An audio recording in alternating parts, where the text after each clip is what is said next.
What's going on, guys? Welcome to another episode of Review for Two Year Eternity Season 3. And this is going to be the review of the last two episodes for this season, which is episodes 21 and 22. And with me, as always, I have Blue Spade. Yeah, I, s- I mean, I have a lot. I'm a bit divided of like how they ended this season in particular, just because, on, to me, this ending felt like somewhat of a necessary endpoint of the series. But for people who've read the manga, know that there's still another chapter to be told, which would, which is, of course, we would assume that there'll be probably be another season of this, I think possibly the last there's season of another this. arc after it, too. Like, isn't it like the Yeah, future arc? there is. Yeah, it is the future arc, and of course, the manga officially ended like I think about a month or two ago, which officially ended the story of Fushi and his friends.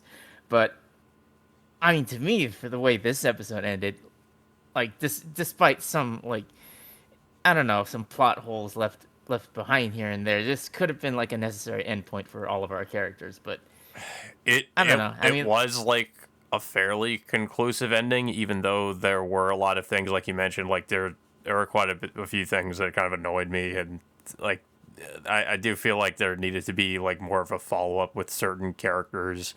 But yeah, I mean, it seemed like it. I mean, the main conflict is pretty much resolved, even though I don't think it was resolved in a way that makes any sense to me. But I mean, that was kind of the main conflict of the series, is the conflict with the Knockers. And we find out what the black one, like, what he really is, which is what we thought he was in the first place. But like, Fushi rejects him and rejects his offer of taking his place. So I mean, that also kind of got resolved in a way. So I mean, I'm just wondering what else there is to tell after this. I mean, I just don't know what else they can do with the series, because I mean, I do wish, like, it just, I just think that, like, the way that it ends, like, if this was to be the ending, like, it would definitely still leave me a little bit unsatisfied, because I feel like there should have been at least like one more episode to really, like, really properly wrap Fushi's story up, because this just kind of still leaves you with questions, even if this was to be the actual, like, last episode of the series. But at the yeah. same time, I don't think there needs to be a whole new arc, uh, to end the series, because, like I said, like, what other conflicts are there? What else is there to go over after this? I mean, it's, conveniently, humanity seems to be somehow peacefully coexisting with the Knockers, which, it's funny because, we saw earlier in episode 21 that wasn't necessarily the case. There still was, like, there are still people who discriminated against people who were, or, well, people who were supposedly Knockers. So I can't really see how that would have gone, like, how everything's just fine. But yeah, I mean, I had a lot of issues with it, like, a lot of what happens in these two episodes. Yeah, Yeah. yeah. So yeah, the much of the two episodes is about Yuki trying to, I guess, publish his story about the Knockers, and initially it didn't go as well as he planned because not many people really believed his story because they thought it was like like some kind of a science fiction story.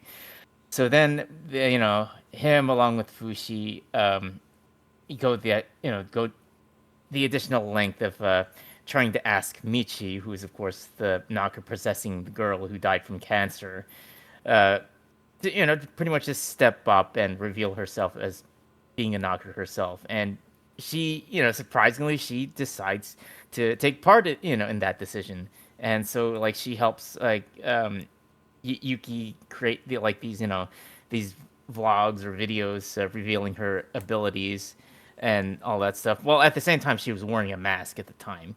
So, and people watching the videos still don't believe them. Thought it was like a CG created like video, and then they finally reveal her face. Like she takes off her mask, reveals herself to be a knocker, uh, briefly revealing her kind's history of like initially like being an enemy to humankind, but now like they want to integrate to like to society in a way.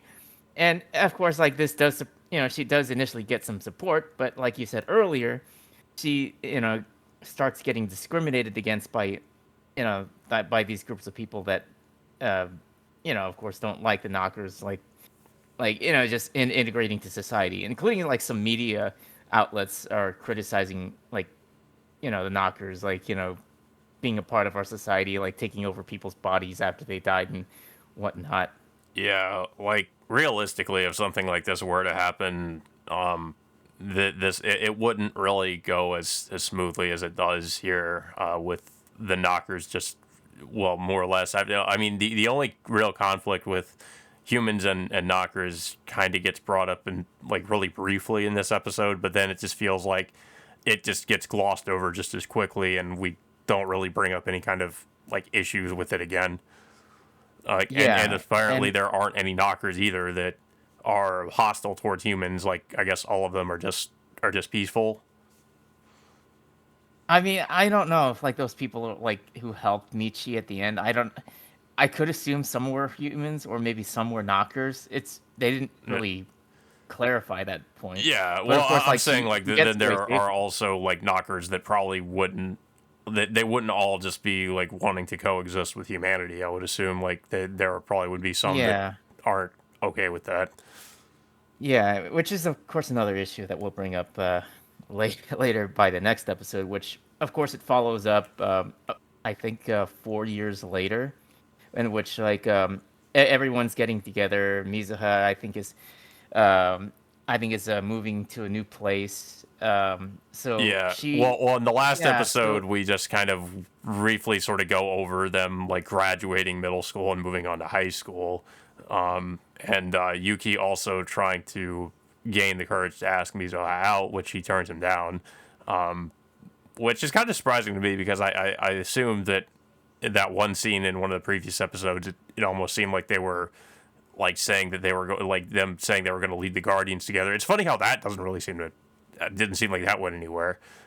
yeah, it's just, and you would think that she would still go along with like getting along with Fushi, but she Yeah, just chooses not to. yeah, it's really weird. So Like now like, I just yeah, I keep scratching my head as to like what like it's just so weird what ends up happening with her character because I mean because like you mentioned there's the 4 year time skip.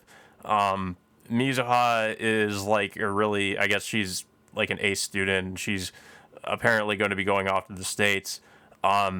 So there's a scene where I mean I've you've seen scenes like this before where the she asked Fushi to close his eyes, and I mean you would assume that she's going to kiss him or something, but that doesn't even happen. Like Fushi closes his eyes and she literally just disappears, and she disappears from the entire plot because she never shows up again after this, and she isn't really mentioned no, again either, which just really weird. Like I don't know, I don't know like why.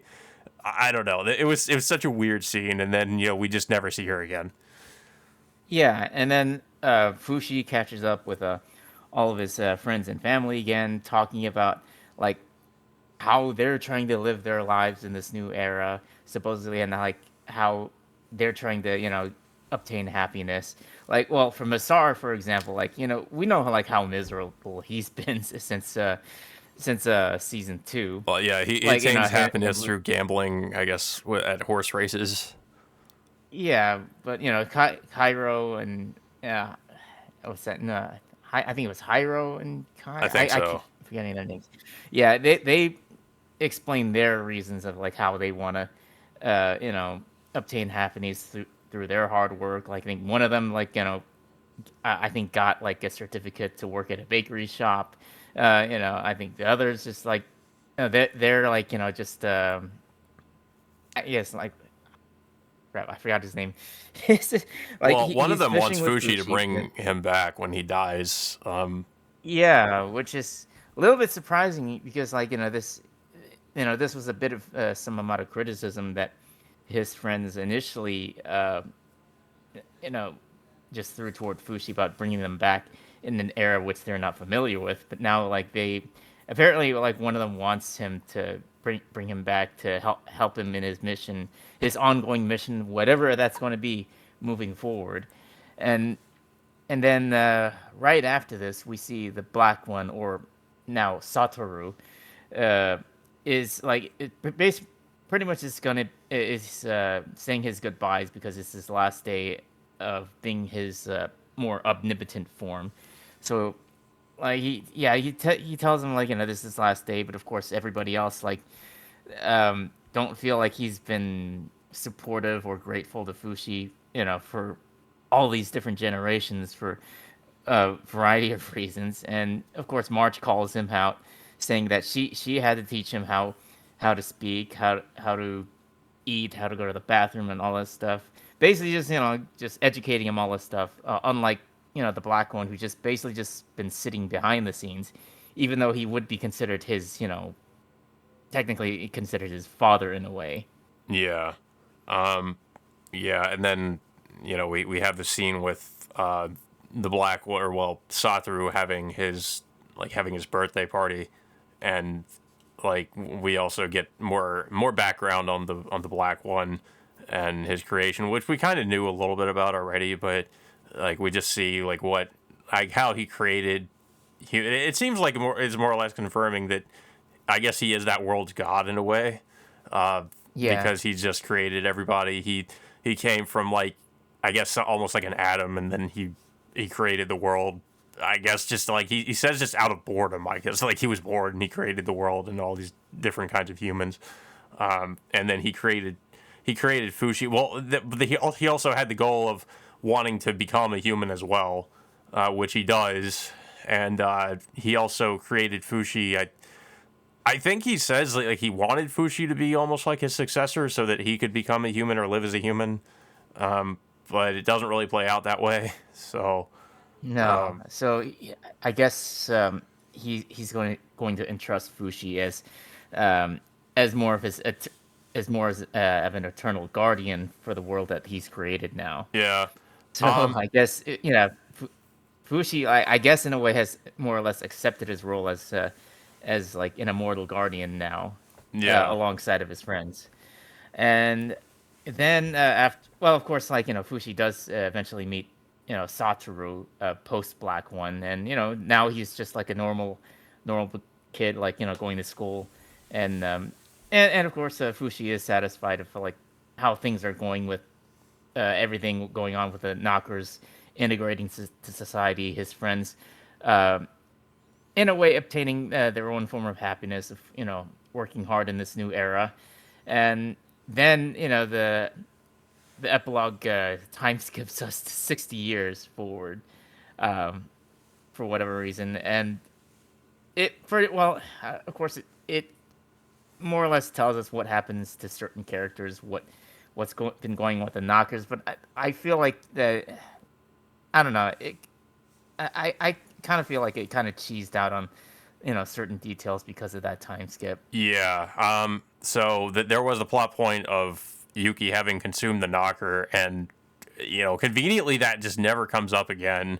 You would think that would be maybe an important plot point, but it doesn't really get brought up after that. Yuki just is now known as like this famous scientist for having developed some kind of like an ointment or something Yeah. that blocks out the knockers or like knockers that try to take over humans or something. I don't know, but then we have like we see his sister and we see the knocker girl like just saying like she wouldn't be able to live a peaceful life without Yuki's help.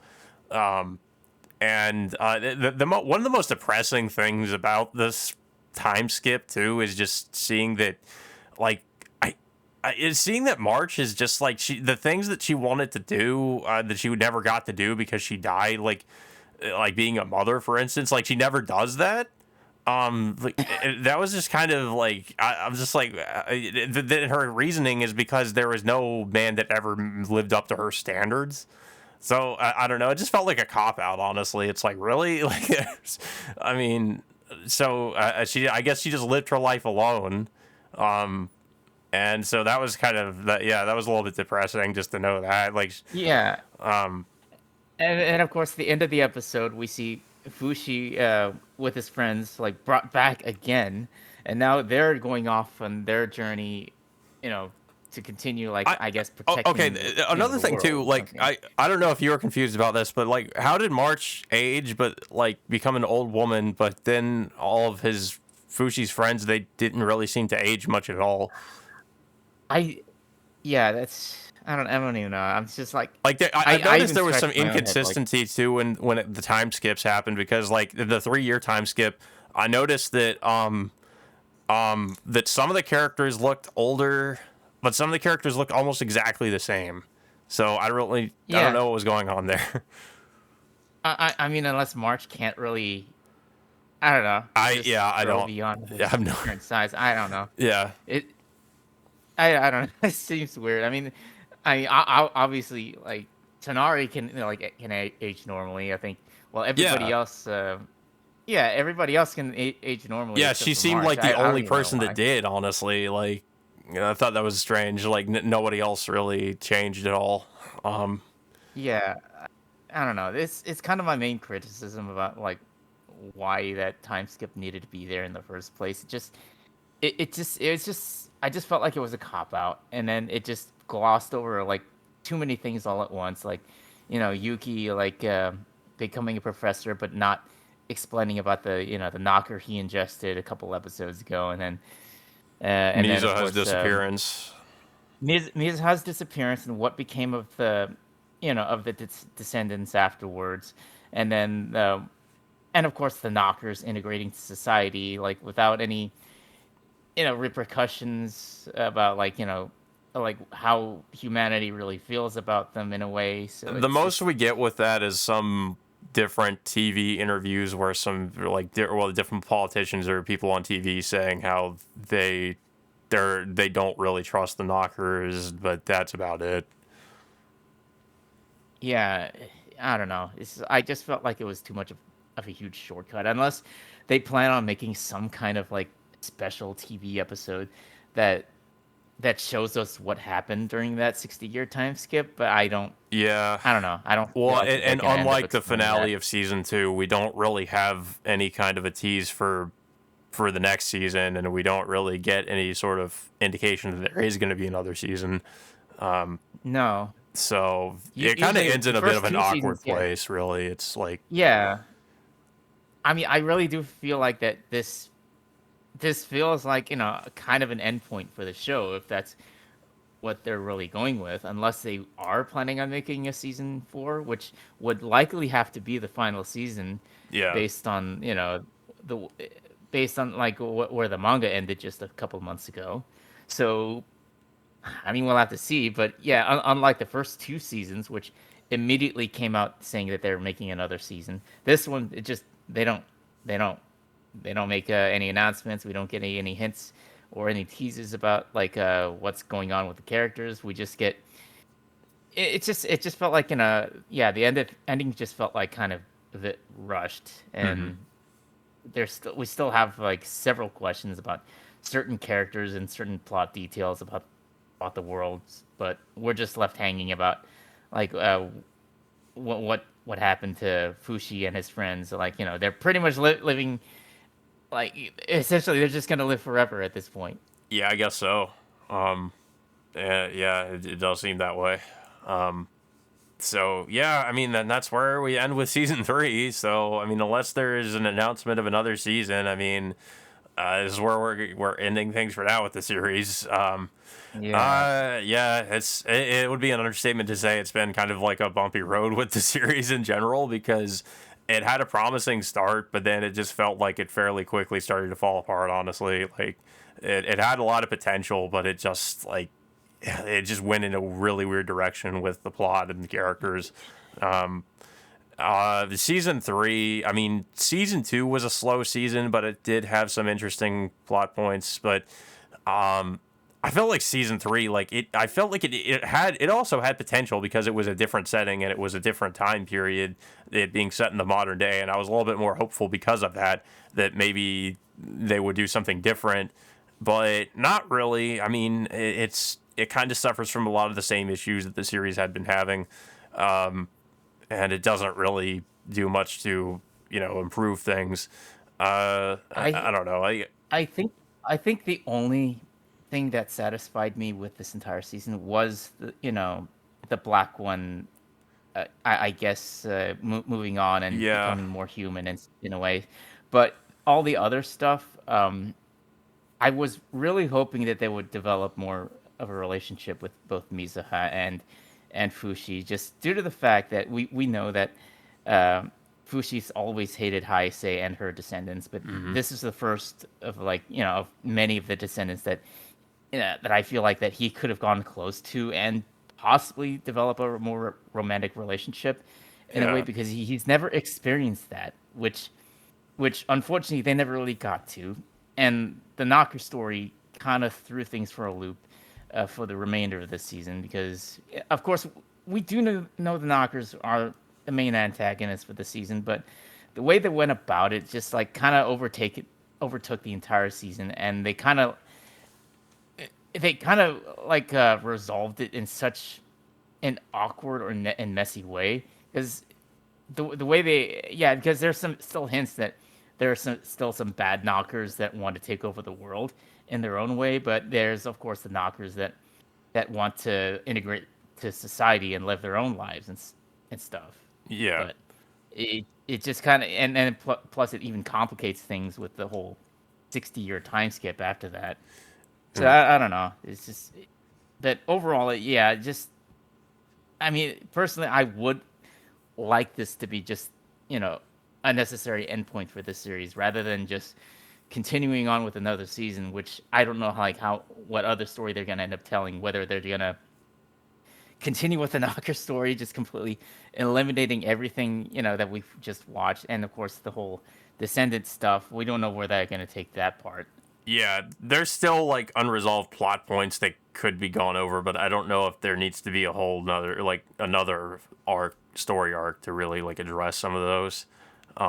Yeah. And yeah, I just feel like the main issue with this season is it just really lacked focus. Like there needed to be one particular plot point that just it really like honed in on. Like you mentioned, the relationship with Fushi and Mizuha. I feel like I mentioned before, I feel like that should have been the driving force behind like what happened in the story arc. But instead, it kind of Hmm. focused on like three or four different things. It focused on Mizuha. It also tried to focus on the Knockers and trying to integrate with humanity. And it focused on Fushi's friends trying to live in modern times. It could have still done that if it focused just primarily on the Mizuha and Fushi relationship, but it just felt like it was trying to do like all those things at once, and it didn't really dedicate enough time to any of those plot points for them to have like any kind of like a satisfying conclusion. Like so that's really how it felt at the end of the season to me. It's like they just like it tried to do so many things and it didn't do any one of them that well. So I don't know. Overall, I'd have to say it was kind of like a 5 out of 10 for me if I were to say like give it a rating. Yeah. Uh, so yeah, I mean, I don't really have too much else to say about it though. I mean, I guess we'll see where it goes from here. Like I mentioned, unlike with season two's ending, we don't really get a tease that there's going to be another season. So I guess we'll have to see. But I mean, if they did do another season, it probably would just be the final season. Um, Hmm. but yeah, I don't know if you have anything else to say about it though. Yeah, I mean, yeah, it's not the best season to be honest, and I really did feel like they had potential with some of the storylines and some of the characters that they introduced. Um, only a handful of like resolutions did satisfy me, but I really felt like they could have done a little bit more with, um, with Mizuha and Fushi to be honest, because I really felt like they should have gone that direction in which Fushi could have just developed his character like to have a more romantic relationship in a way, but they just decided not to go there for whatever reason. Yeah. Yeah, but yeah, that all being said, guys, until next time, we will see you all later.